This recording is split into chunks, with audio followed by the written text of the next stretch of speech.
Hello, traders. Steve Gans coming to you with the weekend update and market report here on July 28th, coming to you from the back patio here this morning.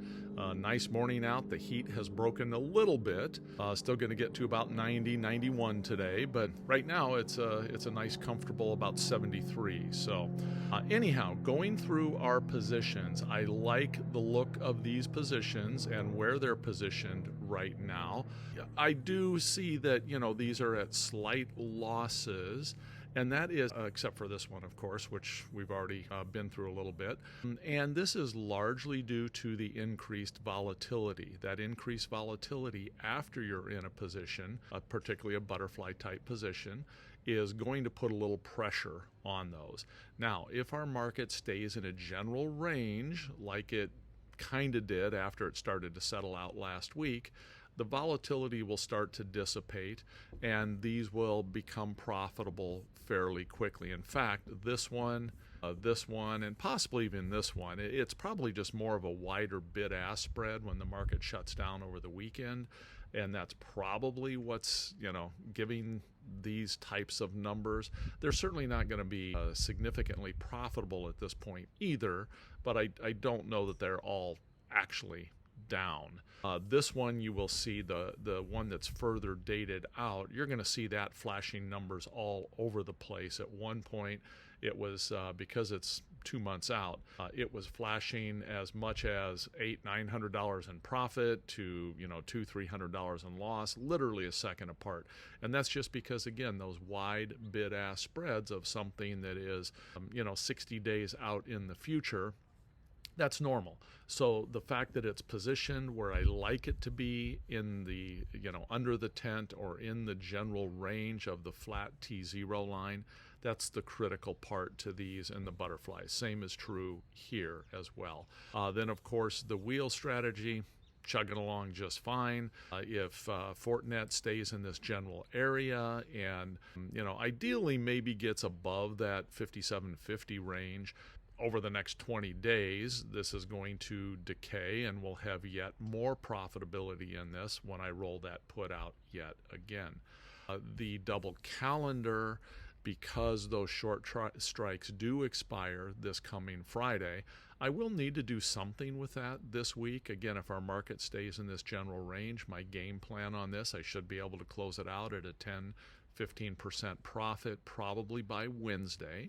If that does not happen that way, then I have a backup plan of rolling those shorts out to the same expiration as the longs and potentially turning this into a condor. So there's a couple of different game plans in play there. And for those of you that might be seeing this on YouTube, this is all part of the community. These are trades that I have shared in the community, and I share a video as to why I'm getting into them, how I'm getting into them, and of course all the management that goes into them as well. I did close out one trade this week, and that was the FedEx earnings trade. It closed out at a small profit. I want to say it was a couple $100 in profit. So all of the recent closed out trades have been closed out with decent profitability, but they've required some management to get through the process of getting to profitability in some cases. That earnings trade on Netflix, went fairly negative out of the gate, and it took management and turning a calendar into a condor in order to get that to profitability. But again, those of you that are part of the community, you can look in the community circle and you can see every play I made on that trade to make that transition to profitability. And that's really what the community is all about, is learning some of these techniques in real time as they're happening. So that kind of sums up our current positions. Now let's just take a look at our market. So this is the IWM, which is essentially the same as the RUT. And as you can see, the RUT had that massive move here about 2 weeks ago now, and it's trading in a whole new range. Now this whole new range is about the same size that this prior range was, that it traded in for almost 2 years, just chopped back and forth. So oftentimes when a large index like this makes a move, it makes a move and it starts trading about the same range width, but in a new range. So I'm anticipating now that this might trade sideways for quite some time between approximately this 210 and maybe 225, maybe even up to 230 range. So that would be my expectation going forward, that it would chop in that range.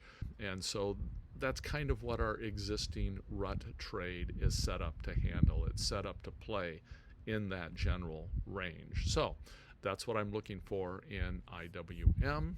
Then we'll look at SPY.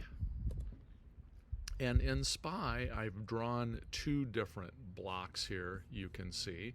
And basically, we're now in this lower block.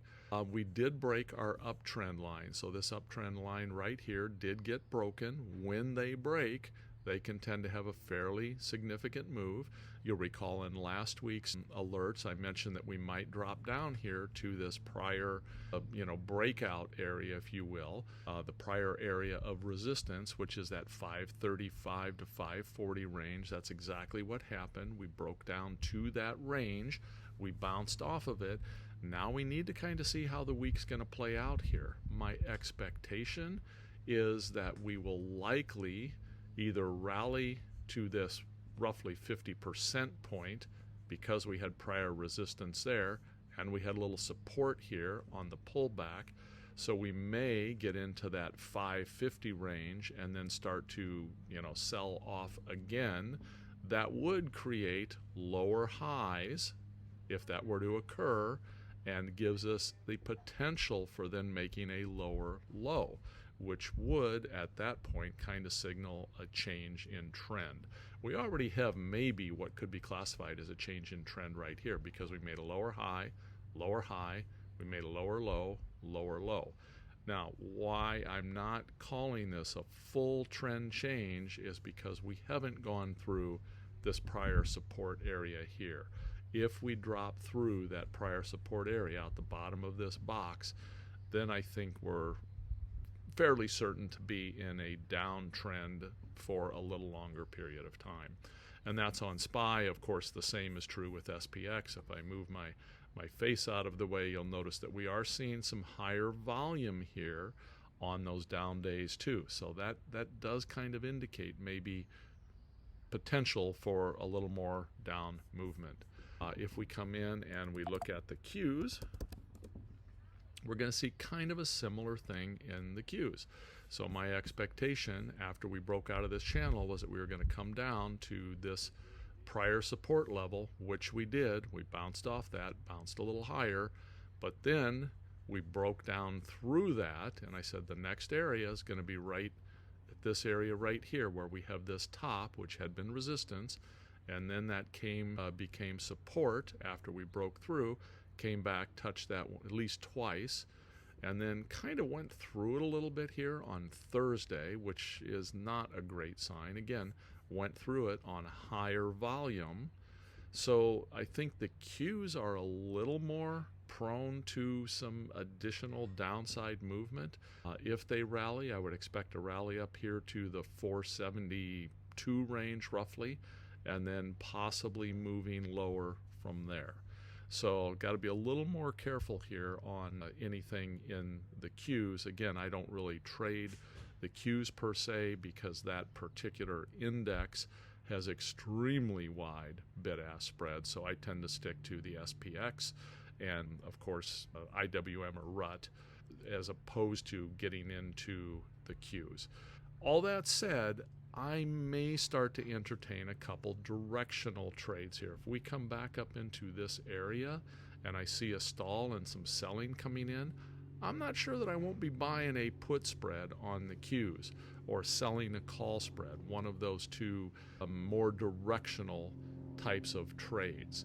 So as we're starting to get some larger movements and some patterns that are starting to become more identifiable here, I become a little more comfortable in a few directional plays here and there.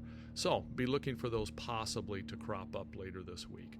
So that's it right now. Please, if you're seeing this on YouTube, like, subscribe, ask me any questions if you like. I'll also put a link down below to the community for those of you that might have an interest in exploring that community and seeing the live trades as they happen. And that's it for the weekend here, July 28th. Take care, everyone.